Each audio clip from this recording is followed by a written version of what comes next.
Genesis chapter 31. But Jacob soon learned that Laban's sons were grumbling about him. Jacob has robbed our father of everything, they said. He's gained all of his wealth at our father's expense.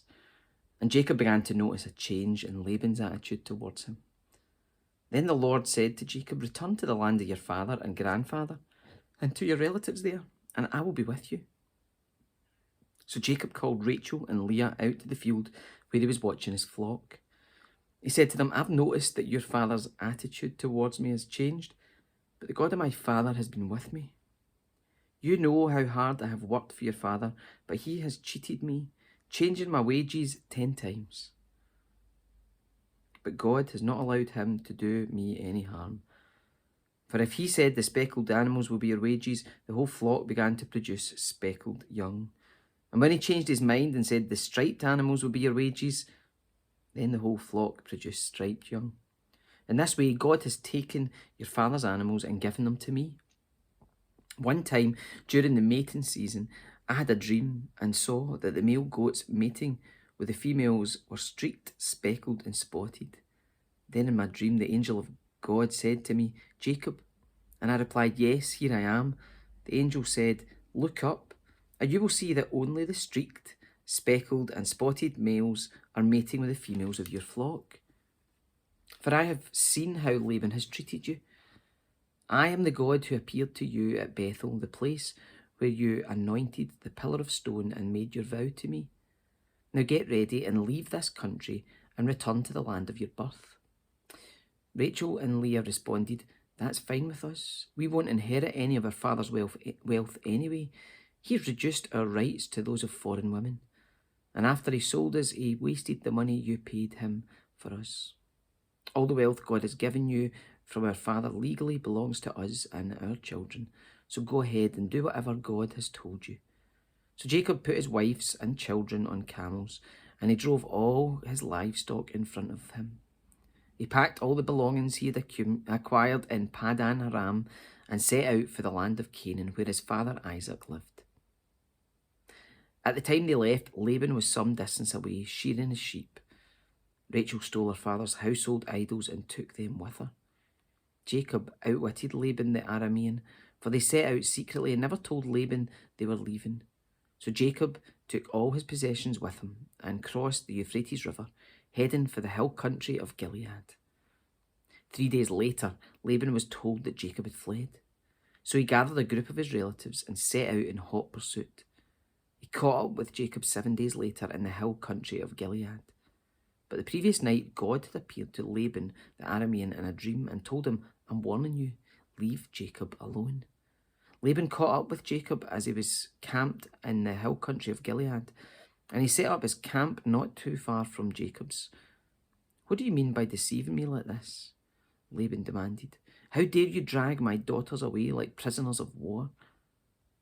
Why did you slip away secretly? Why did you deceive me? And why didn't you say you wanted to leave? I would have given you a farewell feast with singing and music, accompanied by tambourines and harp. Why didn't you let me kiss my daughters and grandchildren and tell them goodbye? You have acted very foolishly. I could destroy you, but the God of your father appeared to me last night and warned me, leave Jacob alone. I can understand your feeling that you must go and your intense longing for your father's home, but why have you stolen my gods?' 'I rushed away because I was afraid,' Jacob answered. 'I thought you would take your daughters from me by force. But as for your gods, see if you can find them and let the person who has taken them die. And if you find anything else that belongs to you, identify it before all these relatives of ours, and I will give it back.' But Jacob did not know that Rachel had stolen the household idols. Laban went first into Jacob's tent to search there, then into Leah's, and then the tents of the 2 servant wives, but he found nothing. Finally, he went into Rachel's tent, but Rachel had taken the household idols and hidden them in her camel's saddle, and now she was sitting on them. When Laban had thoroughly searched the tent without finding them, she said to her father, 'Please, sir, forgive me if I don't get up for you. I'm having my monthly period.' So Laban continued his search, but he could not find the household idols. Then Jacob became very angry and he challenged Laban. 'What's my crime?' he demanded. What have I done wrong to make you chase after me as though I were a criminal? You have rummaged through everything I own. Now show me what you found that belongs to you. Set it out here in front of us before our relatives for all to see. Let them judge between us. For 20 years I have been with you, caring for your flocks, and all that time your sheep and goats never miscarried. In all those years I never used a single ram of yours for food. If any were attacked and killed by wild animals, I never showed you the carcass and asked you to reduce the count of your flock. No, I took the loss myself. You made me pay for every stolen animal, whether it was taken in broad daylight or in the dark of night. I worked for you through the scorching heat of the day and through cold and sleepless nights. Yes, for 20 years I slaved in your house.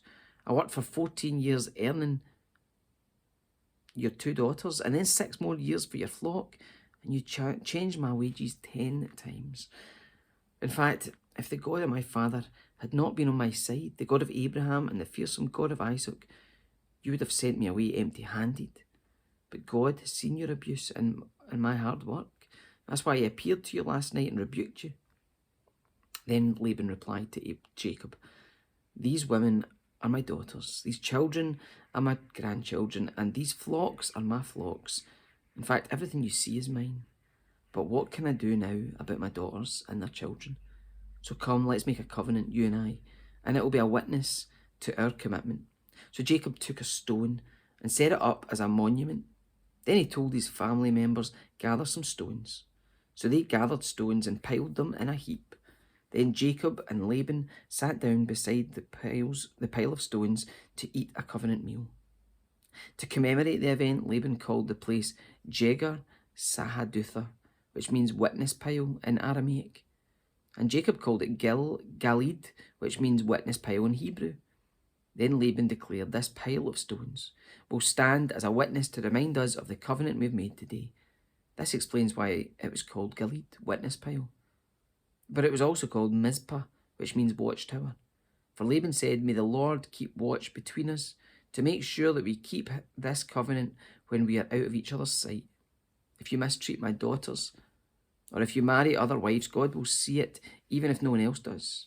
He is a witness to this covenant between us. See this pile of stones, Laban continued, and see this monument I have set between us. They stand between us as a witness of our vows.